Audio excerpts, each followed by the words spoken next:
Bueno, hoy hemos discutido de la diferencia entre la legalidad y la legitimidad. Anécdotas futbolísticas aparte, el primer ministro Salvador del Solar trató de explicar en esta suerte de introducción a la cuestión de confianza en torno a la elección del TC, es que si bien el Congreso tiene la facultad y la atribución legal para nombrar a los magistrados del Tribunal Constitucional, televidentes, estamos hablando de 6 de 7, es decir, prácticamente toda la sala. Si bien al Parlamento le corresponde esta atribución, es un derecho prácticamente del Congreso de la República, el tema de la legitimidad está severamente cuestionado. Hay quienes llevan el argumento casi a la caricatura, ¿no? Entonces dicen, entonces cualquier cosa, ¿no?, que el primer ministro o el gobierno considere ilegítimo, pues no se va a poder hacer. Pero es un argumento que tiene mucho más tela para cortar. Recordemos que la cuestión de confianza, tal como está planteada en la Constitución, no pone limitantes. Hasta hace poco estábamos discutiendo si el tema de la reforma constitucional efectivamente era o no una cortapisa para presentar la cuestión de confianza en el caso del adelanto de las elecciones, que evidentemente ha quedado en stand-by, ¿verdad? Pero acá no estamos hablando de una reforma constitucional y acá no estamos diciendo que se le obligue al Congreso a abandonar una atribución. Lo que se le está diciendo al Congreso es, oiga usted, transparente a los candidatos, tomémonos un respiro para elegir a un Congreso o a un TC idóneo. Y esto, como lo recordábamos anoche con Marisa Glave, es decir, este apuro del Congreso o de un sector del Congreso, del sector mayoritario del Congreso, de nombrar a los nuevos miembros del Tribunal Constitucional, tenía, creemos, una relación directa con la intención del Ejecutivo del adelanto de elecciones. Entonces, si esto ya no es una urgencia tan clara, ¿no?, como es evidente, porque la Comisión de Constitución ha archivado este proyecto de ley y el Ejecutivo no ha presentado una cuestión de confianza sobre este tema, pues entonces, ¿para qué nos vamos a apurar, señores congresistas de la República? Y eso le pregunto, para iniciar, al congresista Gino Costa, de la bancada liberal, que nos acompaña esta noche. Gracias, Gino, por estar. Enrique. Un gusto verlo otra vez. Ese es mi razonamiento. No sé si es equivocado o no, pero ya viéndolo en sentido estratégico, evidentemente el Congreso había asumido una suerte de estrategia como global, defensiva, ¿no? Defensiva, donde vamos con todo. Y vamos con todo quiere decir, vamos preparando el archivamiento de este tema y vamos cambiando al árbitro. Porque más allá del tema de Odebrecht y las mafias y qué sé yo, vamos cambiando el árbitro porque es probable que una cuestión de competencia, claro, una cuestión de confianza llegue a este árbitro. Tenemos que apurarnos. Ese factor de presión se elimina, me parece, ¿o no? Por el momento. ¿Por qué el Congreso tendría que elegir a los está lo de Keiko, ¿no? Está lo de Keiko. Evidentemente. Que este tribunal ha decidido verlo, pero si, digamos, cambian a uno o dos, ese cambio puede ser. Puede inclinar la balanza, pero anoche hablábamos con Aníbal Quiroga, abogado de Keiko, ¿no?, y nos decía que él estaba en desacuerdo con cambiar el tribunal una vez, porque se vería mal. O sea, claro, hasta el abogado de Keiko al menos claro, lo dice. Y en todo caso eso sería una preocupación ya casi exclusiva de Fuerza Popular. Y no necesariamente de la coalición, sí, señor, que había logrado armar. Recordemos que se necesita 87 votos para elegir a cada miembro del Tribunal Constitucional. Que llegara ahí. Es verdad, es verdad. Ahora, a mí me gusta esta discusión sobre legalidad y legitimidad, y si me permites... Por supuesto. Nosotros vimos con estupor, ¿no es cierto?, escuchamos con estupor los audios de la vergüenza. Y nos preguntamos cómo pudimos permitir que esto ocurriera, qué pasó. Y inmediatamente la respuesta fue: esto no puede volver a pasar, tenemos que ser muy cuidadosos con el proceso de selección de los jueces y fiscales y los mecanismos que se utilizan para controlar a esos jueces y fiscales para que no incurran en hechos de corrupción. Y bueno, se ha hecho una reforma constitucional para tener un nuevo CNM, que será la Junta Nacional de Justicia, que está demorando, pero que esperemos sea una respuesta idónea. Bueno, lo mismo necesitamos hacer con el TC, porque si no lo hacemos... Exacto. Y lo que ocurre es que, en respuesta a esos audios de la vergüenza, el Congreso, ¿qué hizo con su mayoría? Blindar a Inostroza, Lindara Chávarri, que fueron los principales protagonistas, pero a los otros también, a Gálvez, a Rodríguez Montoesa, a los magistrados de la Corte Suprema que eran parte de los cuellos blancos según las fiscales que investigaron el caso, todos siguen ahí. ¿Gracias a quién? Gracias a Fuerza Popular y sus aliados. Entonces la pregunta es, ahora que tenemos que elegir un TC, ¿tan fácil se la vamos a dar para que en 2 patadas lo elijan porque la ley les da derecho a hacerlo?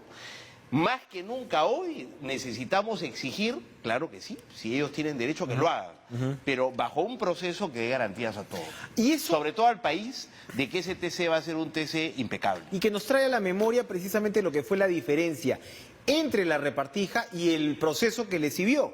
Porque la repartija lo que se vio en realidad, bueno, siempre hay discusiones pues entre los miembros de los grupos políticos por sacar adelante esta elección, pero querían poner al abogado Fujimori, querían poner al señor Sousa en ese momento. Bueno, ahora está el abogado de Alan García, ¿no? Ahora está el abogado de Alan García. Y hay varios que están con conversaciones múltiples, larguísimas, con Cuellos Blancos del Porto, especialmente con César Inostroza Pariachi. Así es. Está, y sigue en la lista. Está el señor Carpio, que acaba de renunciar.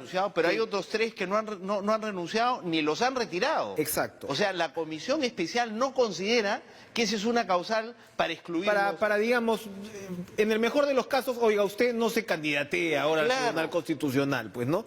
Y además, yo lo que veo en la lista de candidatos es un nivel que uno dice no satisfactorio, ¿no? Para si estás hablando de miembros o sea, no que solo van necesita gente proba, competente, Exacto. sino especializada en los temas constitucionales. Hay gente que tiene una trayectoria importante, pero que no son constitucionalistas. El señor Sánchez Palacios, yo digo, a ver, el señor Sánchez Palacios tiene 84 años.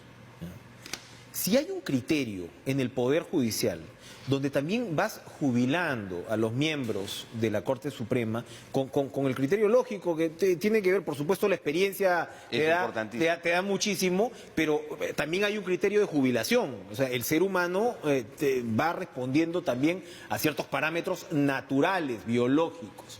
Entonces, el señor tiene 84 años. Acaba de ser abogado sodalicio hace poco, ¿no? Representante de la Comisión Ética, la verdad. Esa es la otra. Tienes una impronta bien conservadora en al menos 4, ¿no? En fin, bueno, además siempre hay, ahora mismo está el señor Sardón, que lo es, dicen que el señor Ferrero también, ¿no? Pero entonces a lo que voy es que la diferencia en lo que fue la repartija al proceso siguiente, lo recordábamos con Eloy Espinosa hace algunos días, hubo un proceso de tachas. Hubo un proceso donde de alguna manera se expuso, entre comillas, de buena forma, ¿no? Las hojas de vida de las personas que iban a ingresar al Tribunal Constitucional. Aquí esto se quería hacer volando. Entonces yo creo que desde esa perspectiva el pedido del Ejecutivo es razonable, pues. Absolutamente. Es razonable. Si había algún tipo de controversia, había las opiniones a favor, en contra, porque ahora, claro, ya salen en las redes a decir no se puede.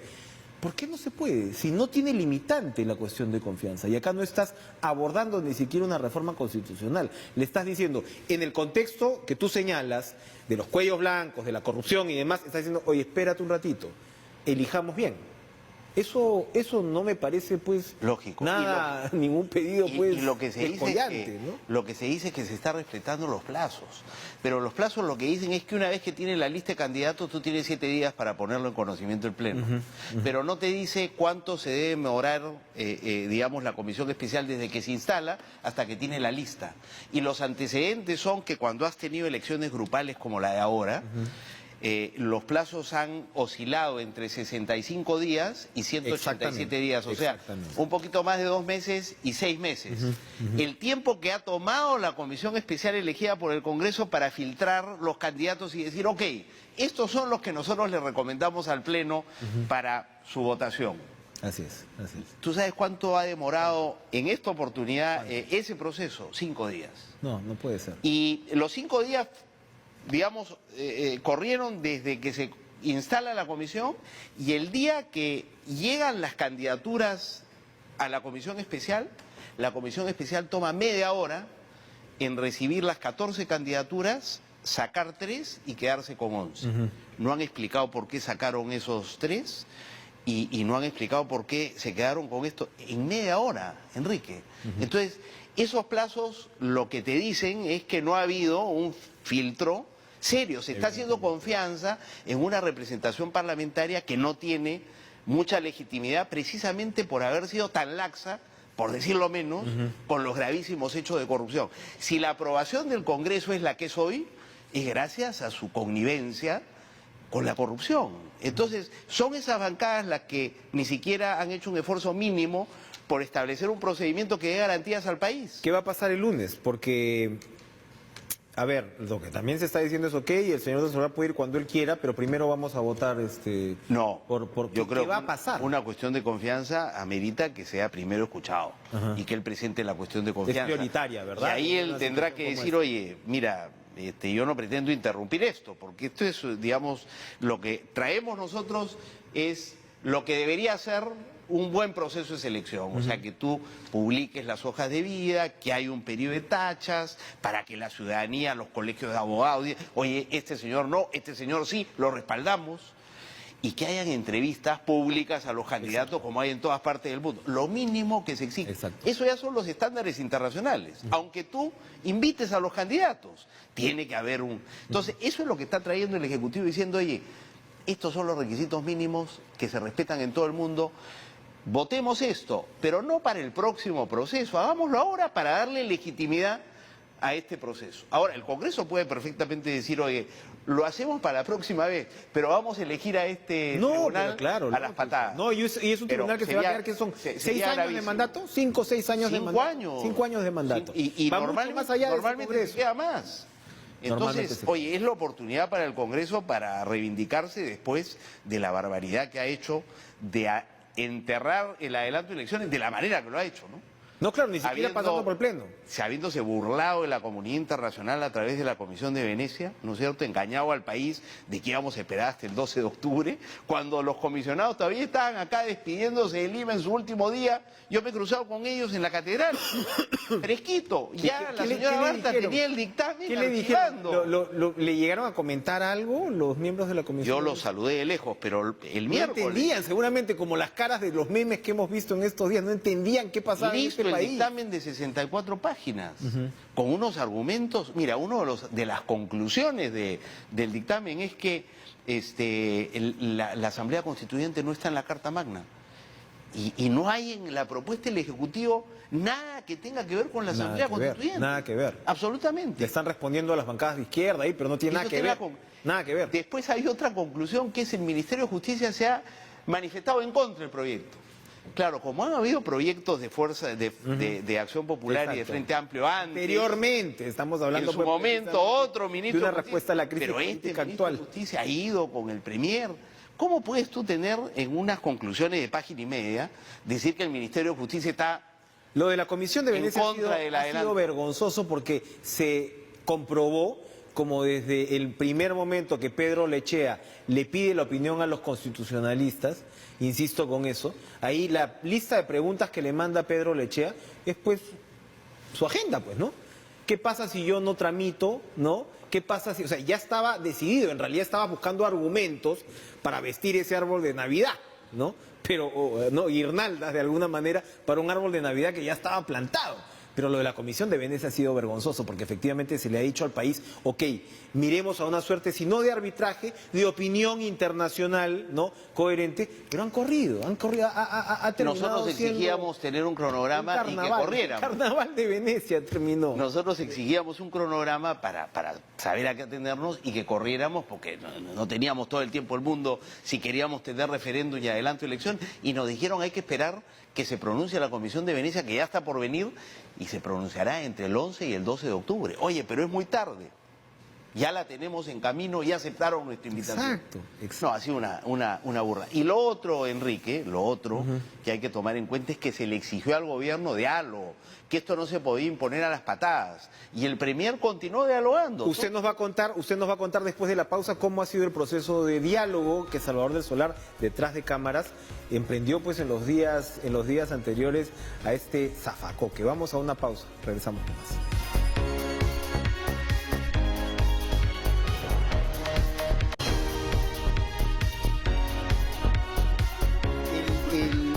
El martes, Salvador del Solar estuvo, ya en los días previos, se había hablado, creo que fue Jorge del Castillo, me parece que comentó en algún almuerzo, no sé si haya habido otros comentarios, pero Jorge del Castillo comentó que había tenido un encuentro con Salvador del Solar, y el martes mismo, de la lista corta que tengo, Salvador del Solar estuvo reunido con Luis Galarreta, Víctor Andrés García Belaunde, Luis Iberico, Juan Sheput y Gino Costa. Tengo entendido, usted estuvo, no sé, en la lista, me dice no. que hubo reuniones individuales, a lo que voy, ¿no? Aquí a estas alturas ya no hay una infidencia, ¿no? Había un esfuerzo del Premier de encontrar algún tipo de fórmula alternativa, él incluso lo declaró, que dijo, y en realidad si uno encuentra las constantes del Solar, él siempre lo dijo, oye, no hemos recibido ninguna propuesta alternativa, no hemos recibido algo, ¿no? Una discusión alrededor de esto, como diciendo esto no está escrito en piedra, tal cual. Lógico, ¿no? lógico. Entonces, ahí había un Ahí tema... le podemos agregar las reformas políticas pendientes que presentó el Ejecutivo y que no fueron parte de la cuestión de confianza anterior. A mí me han hablado de la bicameralidad, me han hablado de la reelección en elecciones regionales, me parece. Sí. ¿Por qué no nos ilustra un poquito cómo podría, de repente todavía puede ser ese toma y daca, de repente allí hay una salida a la crisis en la cual el Perú salga ganando? Bueno, yo creo que en efecto se ha archivado de mala manera y dándole De pésima espaldas al manera, país exactamente. El adelanto.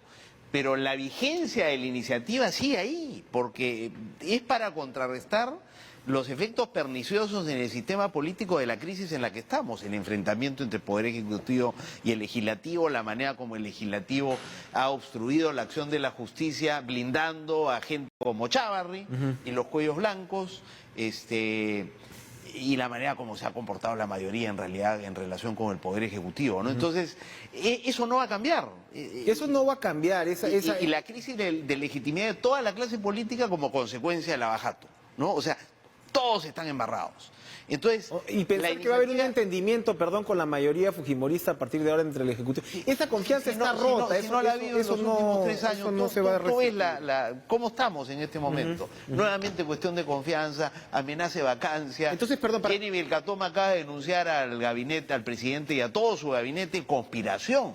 O sea, en esas condiciones, ¿tú quieres acuerdo de gobernabilidad por los próximos 2 años? ¿De dónde va a salir ese acuerdo? Para que el televidente entienda, el poder trabajar una agenda que termine de redondear, de asentar la reforma de un lado, estaría acompañado de un adelanto de elecciones que ya no sería a fin de año, o sea, ¿cuándo estamos hablando? En abril era la propuesta, ¿no? del Ejecutivo, ¿no? Un año antes, sino correr de repente un semestre, unos meses a más, octubre, ¿no? Para poder, y que a más tardar el 1 de enero del 21 esté asumiendo el nuevo gobierno con una agenda de trabajo.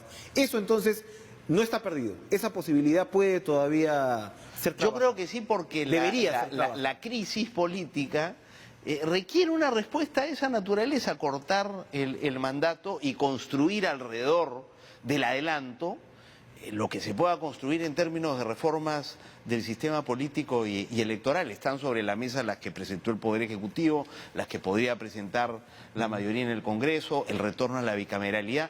Eso, yo no tengo detalles porque no he sido parte de eso. Sí, nosotros mantenemos una relación estrecha con el Premier y con el Poder Ejecutivo, y en ese sentido nos hemos reunido, pero digamos la negociación no es con una bancada minoritaria como la nuestra, sino básicamente con las grandes. Ahora, coincido... Pero sí, entiendo que la idea era esta y se había avanzado bastante. Y en ese contexto, ¿no es cierto?, poner una cuestión de confianza que no habías puesto cuando hiciste el anuncio en el adelanto de elecciones era como que inadecuado si el esfuerzo... Me estoy guardando la carta de la estaba negociación. haciendo, o sea, ¿no? Y se dice esto, y lo tendrá que decir del Solar, que es el principal protagonista, pero lo digo porque se dice, ¿no es cierto?, que no hay voluntad de diálogo de parte del Poder Ejecutivo, que esa es la causa de los problemas. Eso es falso, porque la demostración está ahí. El hombre ha estado haciendo la chamba ahí de ir buscando. Para sacar adelante la reforma política, acuérdate. Él fue el que negoció eso. Y ese espíritu y esa actividad se ha mantenido en el periodo posterior. Ahora, si, por ejemplo, y volviendo a la primera parte de la conversación, que decíamos por un interés como el del caso de Keiko Fujimori, que ahora salió la señora Ledesma a denunciar presiones dentro del tribunal y demás, en realidad le compete a Fuerza Popular. ¿no? En términos de intereses, a Fuerza Popular y a nadie más, en términos de bancada, ¿no? Habían otras bancadas que se suponía estaban completando los 87 votos para elegir a los magistrados, comenzando por la de APP. Si APP tiene 2 dedos de frente, o el señor Acuña, que es precandidato presidencial cantado, ¿no? Tiene 2 dedos de frente, él podría abonar a una estrategia, digamos, a una salida como esta, de decir, oye, consensuemos una agenda responsable para el país, saquemos adelante la reforma y vámonos a efectivamente unas elecciones ya no tan adelantadas, ¿no? Adelantadas, pero ya no tan adelantadas. Yo, en medio de todo, voy encontrando cierto optimismo en este camino de lo que puede pasar el lunes de aquí en adelante, porque precisamente debería haber un criterio político en el cual digas, ok, esto de repente ya no es cerrar el Congreso pasado mañana, ¿no? Y se abre una compuerta para poder negociar. Ojalá sea así. No sé si el ambiente y el temperamento entre las bancadas que no son las fujimoristas son así. Las primeras respuestas han sido de mucha agresividad contra la propuesta del Ejecutivo. Ojalá, porque en el fondo la propuesta del Ejecutivo, acuérdate que después de los problemas de la reforma política quedó pendiente la inmunidad parlamentaria, le sacaron la vuelta al Ejecutivo, le dieron la confianza, pero en la práctica se la denegaron. Hubiera podido ahí el presidente decir, oye, me denegaron la confianza, cierro el Congreso y vamos a elecciones congresales por 16 meses. Entonces el presidente dice, oye, no tiene sentido eso. No, pues, vamos claro, más es muy bien poco práctico. a un adelanto de elecciones es muy donde poco práctico. Se ve el Congreso y también nos vamos nosotros ordenadamente. Exacto. Es una salida saludable y salomónica. No ha sido bien entendida. En este nuevo escenario, ojalá que impere la sensatez. A quien he visto, digamos, con una reacción muy interesante en relación con el TC, por lo menos, es a Kenji Fujimori, que ha sacado un pronunciamiento diciendo, me opongo a la vacancia del presidente de la República y me opongo a nombrar el TC ahora. Y las razones de él son bien interesantes porque introduce otro componente que puede explicar el apuro, que es que la próxima semana los fiscales Beli y Pérez, por supuesto, se van a Curitiba y Barata debería decirles quiénes son los codinomes de los congresistas que ahora y en el pasado recibieron dinero como aporte de campaña o como sobornos por parte de Odebrecht. Ese va a ser Entonces lo que dice Kenji es que tendríamos primero que conocer los nombres de esos congresistas porque estarían descalificados para nombrar un TC. Vamos a una pausa y regresamos con la del estribo con el congresista Gino Costa.